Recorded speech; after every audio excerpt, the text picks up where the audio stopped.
Hancel olsun. Anas. Avara. Çıkış. Bir tane. Allah razı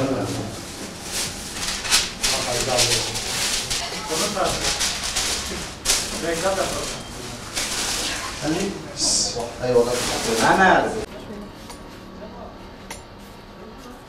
200 gram ekmek bir çocuğa versen onunla doymaz. Ben sefer dediler daha yılbaşına kadar zam yok. Şimdi zam yaptılar. Yarın öbürsü gün yine diyecekler bir daha zam geldi. 200 gram ekmek 15 lira 20 lira olacak. Ne yiyeceğiz? Aynısı hiçbir şey yemeyelim. Vallahi bu memleketten, bu Türkiye'nin içinden çıkmak lazım. Yani başka bir şey yok. Günde 4-5 sefer alıyorum. 3'er ne ekmek alıyorum. 3 kişiyiz. Her gün 3'er tane atsak 10 tane ediyor. 10 tane alsana 150 lira para. Emekliyim. Ben neyle geçineyim? Asgari ücretle çalıştım, emekli oldum. Şimdi bana adam diyor ki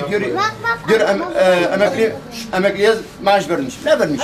2500 lira vermiş. O da zaten kiraya yetmiyor. 14.500 lira emekli maaşımı alıyorum. 14.000 lira kira vereceğim. Hani diyor ya, sürün babam sürün. Vallahi zengine zengin, fakiri de daha da çökertiyorlar. Başka bir şey yaptıkları yok. Ekmek zamına çok karşıyız bu şekilde. Yani hakikaten de bir dünyada yaşanılacaksa en ucuz olan şey ekmek ile su olması gerekirken ama şu anda ekmeği bile bize çok ya. Ben bir asgari ücretli olarak çalışıyorum. Şu anda kiram da var. Bir ekmek her gün 5, 7, en az 10 ekmek alıyorum. Yani bu ekmeğin zamlanması hakikaten de bizim herkes toprak bütün yetkililerin de duyması gerekirken bu ekmeğin zamlanmaması gerekiyor. Hükümet, bu devlet artık kimse yetkiliyse herkese burada sesimizi duyuruyoruz. Bu ekmek zamlarına, su zamlarına özellikle bir dünyada kıtlık varsa ekmekle sudan çıkar. Onun için bunun üstüne çok durmaları gerekirken hiç maalesef halkını hiçe sayıyorlar yani. Bu şekil olmaması gerekiyor.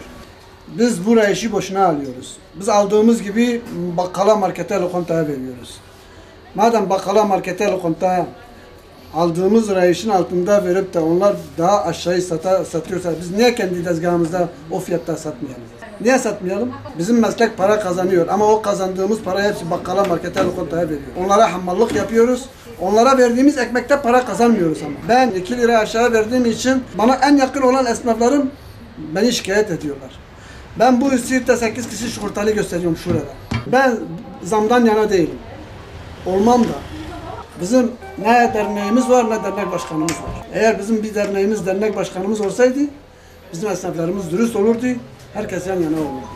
12 lira rehiş alıyorsun. Sen gideceksin bakkala, markete 8 liradan vereceksin. 10 liradan tezgahına sat, rehiş alma. Rehiş alma. Niye rehiş alıyorsun?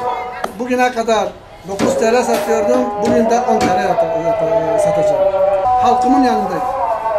Ben 12 TL değil 10 TL'ye satacağım. Una zam, maya zam, odunlara zam, her şeye zam geldikten sonra bizim de bir zam yapma gereğinde bulunduk. Un fiyatı 800 binden 1000 liraya yükseldi, maya 500'den 700'e yükseldi. Maaşlar zaten asgari ücretten üstün veriyoruz. Daha bir 5.000-10.000 lira zam yapmak zorunda kaldık. Müşteri geldi ama işle karşılıyor. Pek tepki almıyoruz. Çünkü millet artık zama alıştı. 12 lira bile de az, 15 lira olması lazım. Yok kurtarmıyor gene. Sigortayı yatır, una yetiştir, odunlara yetiştir, ona yetiştir. Hiçbir şekilde yetmiyor ki. %20, %25, %30'u vergiye gidiyor zaten.